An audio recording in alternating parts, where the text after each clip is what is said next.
Hello friends, Radhe Radhe. कैसे हो आप सभी? उम्मीद करती हूँ आप सभी अच्छे होंगे, स्वस्थ होंगे। एक और नए वीडियो में आप सभी का बहुत बहुत स्वागत है। सुबह की शुरुआत हमारी हो चुकी है और बहुत ही प्यारा ब्लॉग रहेगा। वीडियो को फुल वॉच करना और कमेंट करके ज़रूर बताना कि आपको वीडियो कैसा लगा। साथ में हाइप भी कर देना। और चलिए वीडियो को शुरू करते हैं। तो सुबह का टाइम था और आज तो छुट्टी थी नवमी की। जो नवरात्रि व्रत थे उसका आखिरी दिन था, तो आज छुट्टी थी स्कूल की। तो जब छुट्टी वाले दिन तो बस ऐसे ही थोड़े थोड़े धीरे धीरे ही काम होते हैं सारे। तो बस यहाँ पर मैंने पोछा लगाना शुरू कर दिया है। और थोड़ी तबीयत भी ऐसी थी, पैरों कमर में दर्द कुछ ज़्यादा ही था, तो उस वजह से अपने धीरे धीरे ऐसे ही काम मैं कर रही थी। तो सबसे पहले मैंने रूम में पोछा लगाया। और खाने में अभी खाना नहीं बना है, अभी खाना भी बनाना बाकी है, तो बहुत सारे काम थे होने के लिए।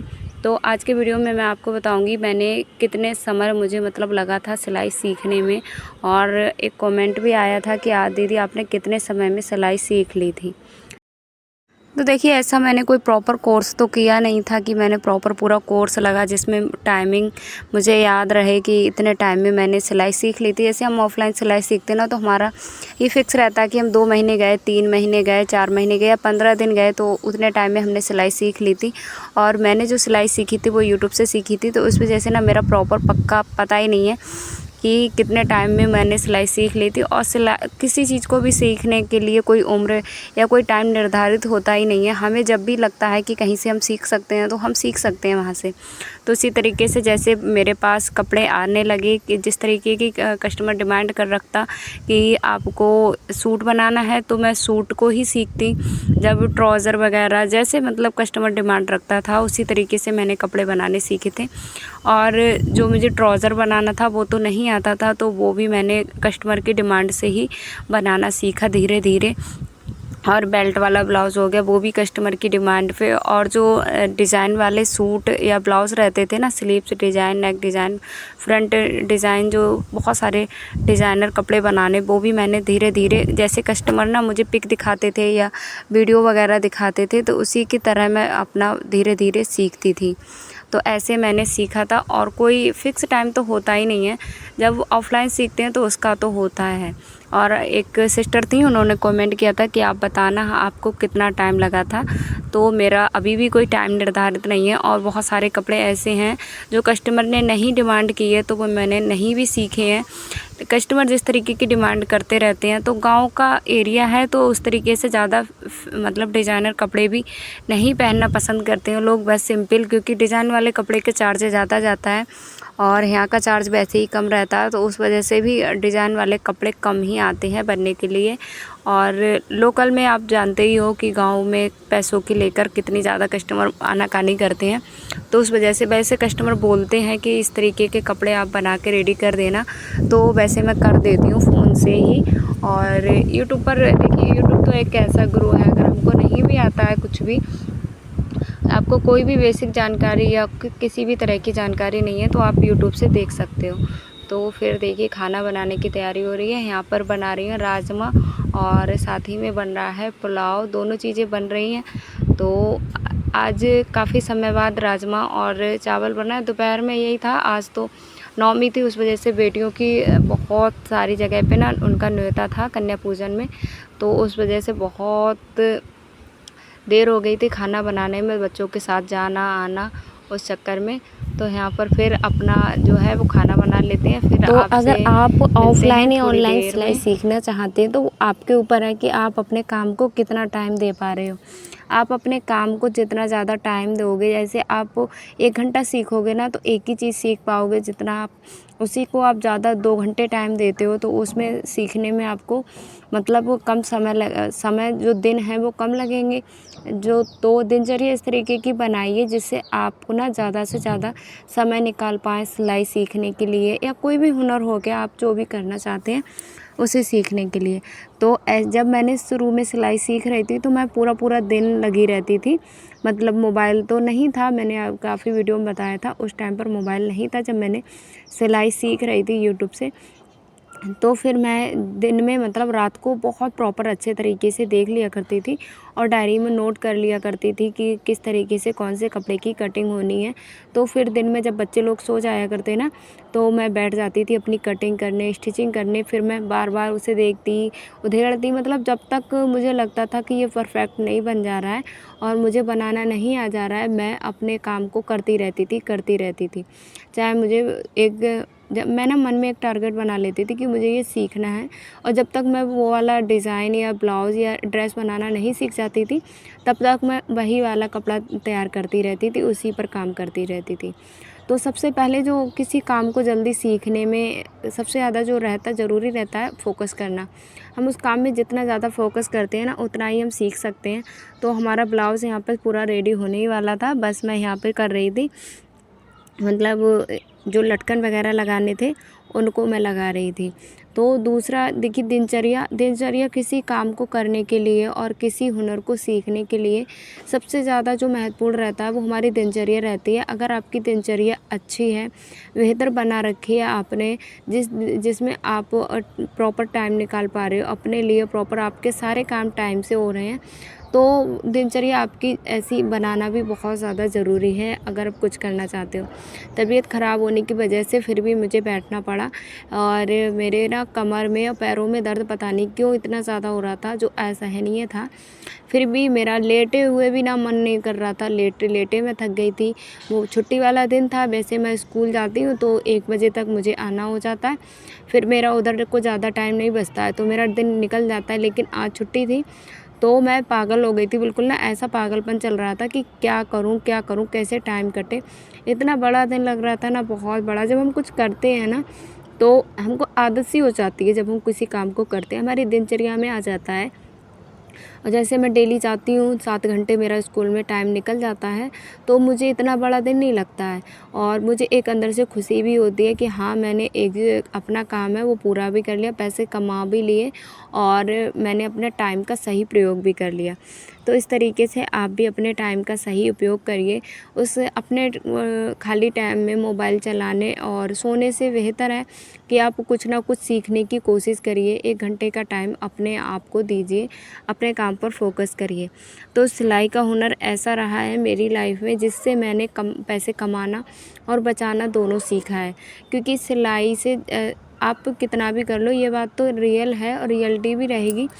जब हम पैसे ना खुद से कमाते हैं और खुद से ही हम कमाते हैं ना, तो हमें उस पैसे को कैसे कमाया जाता है, उसकी वैल्यू क्या होती है, ये हमको अच्छे से समझ में आता है।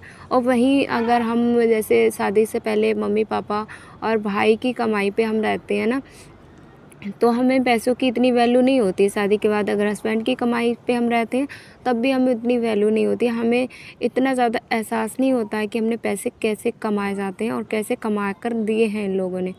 लेकिन अगर हम खुद से ही अगर 10 रुपए भी हम खुद से अपनी मेहनत से और अपना टाइम लगाकर उस पैसे को कमाते हैं, आप भले ही 10 ही रुपए कमाते होगे, फिर भी आप उसे ना खर्च करने से पहले 10 बार सोचोगे कि मैं इसे खर्च करूँ या नहीं करूँ, गलत जगह पे तो मेरे पैसे खर्च नहीं हो जा रहे हैं। ये सारी बातें आपके दिमाग में आती हैं। और वहीं जब वो दूसरे के पैसे रहते हैं ना, तो हमारे दिमाग में ये सारी बातें आती नहीं हैं। ये ऐसा नहीं है, ये कुदरती स्वभाव है, ये स्वाभाविक चीज़ें हैं जो हमारे स्वभाव में अपने आप आती हैं जब हम उस काम को करते हैं उस तरीके से। तो ऐसे ही देखिए, जब मैंने कमाना शुरू किया तो मुझे पता चला कि पैसा कितनी मेहनत से कमाया जाता है। तो फिर मैंने पैसा कमाना जितना ज़्यादा ज़रूरी है ना, उससे कहीं ज़्यादा बचाने भी ज़रूरी है। और बचाने की कला कमा तो सब लेते हैं, लेकिन बचाया किस तरीके से जाता है, एक वो बचाना ना बहुत ज़्यादा टफ बात है और बहुत मुश्किल से। काफ़ी लोग तो इतना ज़्यादा कमाते हैं, बोलते हैं कि हम क्या करें, पैसा तो बहुत सारा आता है हमारे घर पे, लेकिन सेविंग नहीं हो पाती है, हम बचा नहीं पाते हैं। तो ये भी पैसा बचाना एक कला है, और जिसको अगर आ जाती है तो वो अपनी लाइफ में पैसों के लिए कभी दुखी नहीं होता। क्या होता है, कभी कभी हम ना इतनी ज़्यादा फिजूल खर्ची कर लेते हैं, इतना ज़्यादा ज़रूरत भी नहीं होती है, सामान को लिए जाते हैं। तो आप सोच कर देखो। देखिए कभी भी मेरा क्या है ना, मैं वही सामान लेती हूँ जो मुझे लगता है ज़रूरत है। शौक़ का क्या है, शौक़ में तो हम कितना भी सामान उठा लें तो वो कमी है, लेकिन शौक़ पता है आपको, जब पैसे हमारे पास भरपूर होते हैं तभी कर पाते हैं। जब पैसों का आप एक लिमिट में पैसे रहते हैं तो हमारी सिर्फ ज़रूरतें और जो हैबिट रहती है ना, ज़रूरतें और ख्वाहिशें अलग अलग चीज़ होती हैं। शौक़ अलग चीज़ होती है, ज़रूरत अलग चीज़ होती है। शौक़ वो होती है जो हम अपनी खुशी के लिए करते हैं, ज़रूरत वो होती है जो अपनी, जिसके बिना हमारी लाइफ में कुछ नहीं हो पा रहा है, कुछ नहीं कर पा रहे हैं, बच्चों का गुजारा नहीं हो पा रहा है, वो होती है ज़रूरत। शौक़ क्या है, बच्चे को पसंद है ये खिलौना लेके दे, बच्चे का मन है तो वो ले देंगे। हमारा मन है कि हम मूवी देखने चाहेंगे, ये हमारी शौक़ है कि हमें मूवी देखना पसंद है, चलो चलते हैं सिनेमा में मूवी देखेंगे। तो और ज़रूरत क्या है कि हमें भाई जो हमारे घर पे जूता चप्पल नहीं है, या बच्चों के पास कपड़े नहीं है, बच्चों के पास बुक्स नहीं है, ट्यूशन फ़ीस देनी है, ये सारी ज़रूरतें हैं भाई, इनको हम इग्नोर नहीं कर सकते। शौक़ को तो हम कभी कभी इग्नोर कर भी देंगे और हमारी लाइफ में कोई इफ़ेक्ट भी नहीं पड़ेगा इसका। और अगर हमने ज़रूरत को इग्नोर करते हैं तो हमारी लाइफ में बहुत सारा इफ़ेक्ट पड़ जाता है हमारे ऊपर। तो वही है, पैसे कमाना और बचाना। मैंने सच में रियल में ही मैं बताऊँ, मैंने सिलाई से ही सीखा है। तो अभी मैंने बीच में जब सिलाई छोड़ी थी ना, तो मुझे लग रहा था कि मेरी जैसी लाइफ में ना कुछ अधूरा सा रह रहा है, कुछ बिल्कुल ना अच्छा नहीं लग रहा था। तो उस वजह से मैंने कहा मेरा अब नहीं गुजारा होने वाला, क्योंकि मैंने सिलाई की इतनी ज़्यादा लत लगा ली है और इतना ज़्यादा मुझे प्यार लगाव हो गया है अपने काम से। तो उस वजह से ना मैंने छोड़ा था, तो मुझे अधूरापन सा लग रहा था अपनी लाइफ में। तो मैंने फिर से स्टार्ट कर दिया अपना सिलाई का काम और मुझे पता है कितने सारे फ़ायदे हैं, कितनी मुश्किल के टाइम पर मेरे सिलाई ने मुझे इतना ज़्यादा सपोर्ट किया। एक रुपए के लिए जब मैं परेशान रहती थी, तब मेरा सिलाई ने कितना ज़्यादा सपोर्ट किया। और आज मुझे थोड़ा सा गिल्टी फ़ील हो रहा था अपने ऊपर कि मैं उस काम को कैसे छोड़ सकती हूँ। मैं कितना भी कहीं से भी पैसे कमा लूँ, लेकिन सिलाई को अब मैं नहीं छोड़ने वाली, चाहे कैसी भी मेरी सिचुएशन रहे, कुछ भी रहे। तो मैंने फिर से वही नई उम्मीदों के साथ, फिर से एक आत्मविश्वास के साथ अपना काम है वो शुरू कर दिया है। और इस काम में आप मेरा सपोर्ट और मेरा आशीर्वाद आपका फिर से मुझे मिलने लगा। फिर से भर भर के कमेंट आ रहे हैं, आप सभी के इतना प्यार दे रहे हो आप सभी। और अभी जो उस तरीके की वीडियो आ रही थी ना, तो आप सभी का प्यार इतना ज़्यादा कम हो गया था, उस वजह से ना मैं इतने ज़्यादा डिमोटिवेट हो गई थी, इतना ज़्यादा मुझे कुछ भी नहीं अच्छा लग रहा था। तो मैंने कहा चलो चैनल मेरा आप सभी के लिए ही है, अगर अच्छी वीडियो मैं नहीं लाऊंगी तो आप सब मुझसे दूर हो जाओगे, और जो मेरे लिए बहुत ज़्यादा कष्टदायी है, बहुत ज़्यादा मुझे डिमोटिवेट करेगा। तो उस वजह से मैंने फिर से अपना लाइफ है जैसी आपसे मैं शुरू से ही मिली थी, उसी तरीके से मैंने स्टार्ट कर दिया है। और आप सभी का मुझे फिर से प्यार मिलने लगा। आप सभी का बहुत बहुत बहुत बहुत धन्यवाद। मैंने YT पे जाके चेक किया था ना स्टूडियो में, तो वहाँ पर जो मेरे रेगुलर व्यूअर थे, सब्सक्राइबर थे, वो बिल्कुल ज़ीरो हो गए थे, ज़ीरो। तो उस वजह से मुझे ना बहुत ज़्यादा दुख हुआ। फिर मैंने ठंडे दिमाग से आराम से तसल्ली से सोचा, आखिर क्यों हट रहे हो आप सभी मुझसे, क्यों इग्नोर कर रहे हो। तो मुझे लगा कि हाँ, आप सभी को क्या पसंद था।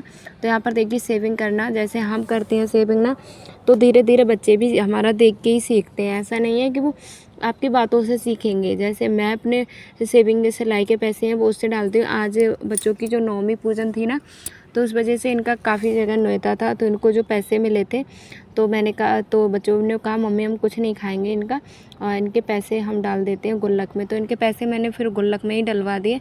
तो देखिए, पैसे बचाना आप भी सीखिए और अपने घर में जो आपके बच्चे होते हैं ना, उनको भी सिखाइए, क्योंकि भविष्य में पैसा जो बचा के हम रखते हैं ना, वही काम में आता है। आप कितना भी कुछ ज़रूरतें आप सामान ले के रख लो ना, वो तो काम में नहीं आएगा। आप जैसे सेविंग में आपका जो आप ज्वेलरी वगैरह लेते हो, वो भी काम में आ जाएगी। लेकिन ऐसा थोड़ी है कि आपने बर्तन ले लिए, अपने खिलौने भर लिए, घर में डेकोरेशन का सामान भर लिया, वो कभी काम में आ जाएगा? नहीं आएगा ना। हाँ, आपका शौक़ है तो आप थोड़ा सा उसमें मतलब खर्च करिए, थोड़ा सा बचा के रखिए। बस तो मैं यही कहना चाह रही थी कि आपको पैसा कमाना जितना ज़्यादा ज़रूरी है उतना बचाना भी ज़रूरी है, तो पैसे कमाने के साथ बचाइए भी। और आपको हमारा वीडियो आज का कैसा लगा? वीडियो अगर आपको हमारा पसंद आया होगा तो देखिए ना, इनकी गुल्लक एकदम फुल हो गई है, बिल्कुल जगह ही नहीं है। दोनों बेटियों को अलग अलग गुल्लक ला के दी थी ना, तो इसमें कागज़ वाले पैसे आ ही नहीं रहे थे, बिल्कुल जगह है ही नहीं, तो पूरी फुल हो चुकी है। अब इनको मैं दूसरी गुल्लक ला के दूँगी। अब वो वाली गुल्लक ये फिर से मैं स्टार्ट करूँगी, अभी तो ये गुल्लक नहीं फोड़ेंगे। मिलते हैं अगले वीडियो में, तब तक के लिए राधे राधे।